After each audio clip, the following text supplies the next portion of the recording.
Halo semuanya, sini saya perwakilan dari LPMM Unjani, saya Fadia dan partner saya Nanda akan menjelaskan mengenai manfaat daun katuk untuk menguatkan tulang dan gigi. Pertama-tama, di sini saya akan menjelaskan mengenai struktur gigi manusia. Di mana struktur gigi manusia sendiri dibagi menjadi dua, yaitu mahkota dan akar. Untuk mahkotanya sendiri di sini ada bagian paling keluar yaitu enamel, lalu setelah itu dentin, dan juga pulpa. Nah, di sini untuk akarnya ada cementum, yaitu lapisan terluar dari akar gigi, dan juga ada periodontal ligamen atau ligamen periodontal, di mana di sini untuk pulpa sendiri berisi syaraf dan juga pembuluh darah yang terlihat seperti pada gambar. Nah, di sini untuk penjelasan dari yang tadi gambar sudah saya jelaskan. Di sini untuk enamel, jaringan terluar gigi yang berwarna putih dan merupakan jaringan terkeras dari seluruh tubuh manusia. Lalu untuk dentin, di sini jaringan bagian dalam setelah email yang biasanya berwarna lebih kuning dari email. Lalu untuk pulpa, di sini tadi yang berisi syaraf dan juga pembuluh darah dari gigi. Sini selanjutnya untuk cementum, yaitu bagian dari akar yang melapisi permukaan akar gigi. Dan ada juga jaringan periodontal di mana terdiri dari gusi, tulang alveolar, dan ligamen periodontal serta cementum. Nah, di sini untuk daun katuknya sendiri, yang pertama di sini yang A ada daun katuknya, lalu yang B di sini ada keseluruhan tanaman katuk, terus setelah itu yang C di sini ada bunga katuk dan D ada buah katuk. Di sini untuk penyebutan dari daun katuk sendiri bermacam-macam, tentunya dari berbagai negara. Di sini di Asia sendiri dalam bahasa Cina daun katuk disebut manicai, dalam bahasa Melayu disebut cukur manis, dalam bahasa Vietnam disebut raungot, dan juga di Indonesia ada juga banyak pengucapannya. Di Minangkabau disebut simani, lalu di Jawa disebut katungan atau babing, di Madura disebut keraku, dan juga di Bali mengenai dengan kayu manis. Sini saya juga akan menjelaskan mengenai kandungan dari daun katuk itu sendiri. Sini yang pertama untuk tulang dan gigi terdapat vitamin D, kalsium, dan yang pertama untuk vitamin D sendiri di sini bermanfaat untuk pengaturan metabolisme kalsium dan fosfor, di mana untuk penguatan tulang, pencegah rakitis dan juga osteomalacia. Untuk kalsium di sini juga bermanfaat untuk pembentukan tulang dan gigi, pembekuan darah, aktivitas saraf dan otot, lalu juga melindungi tubuh dari zat-zat yang berbahaya bagi tubuh. Sini juga ada fosfor, di mana fosfor itu berguna untuk metabolisme gizi manusia, lalu untuk kontraksi otot, aktivitas saraf, menjaga keseimbangan asam basa tubuh, lalu juga aktivitas hormon dan juga efektivitas dari vitamin yang ada di tubuh. Kalau misalnya di tubuh kita kekurangan fosfor, dapat menyebabkan gigi dan tulang rapuh, sakit pada tulang, rakitis pada anak-anak, osteomalacia pada orang dewasa.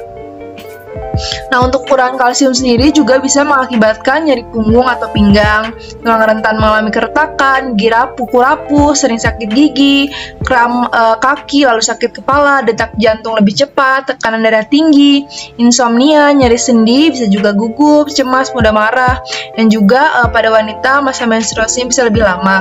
Jadi kalau misalnya ada keluhan seperti di atas, bisa mengecek kalsium tubuhnya.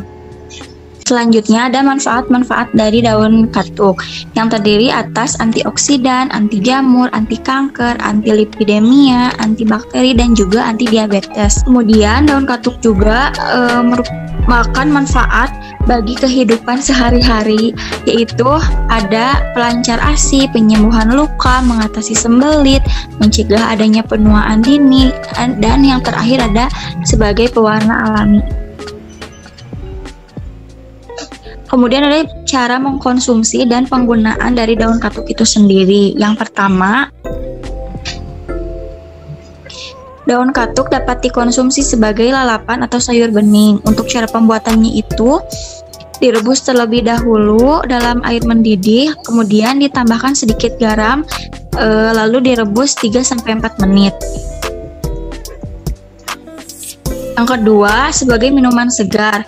Untuk cara pembuatannya itu dengan mengambil 300 gram daun katuk segar yang sudah dibersihkan, kemudian direbus dengan 1,5 gelas air selama 15 menit.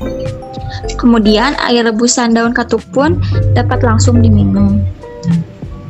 Yang ketiga, untuk mengobati luka, yaitu dengan menyiapkan segenggam daun katuk lalu cuci dengan bersih dan lumatkan. Tempelkan lumatan daun katuk tersebut pada bagian badan kita yang terluka.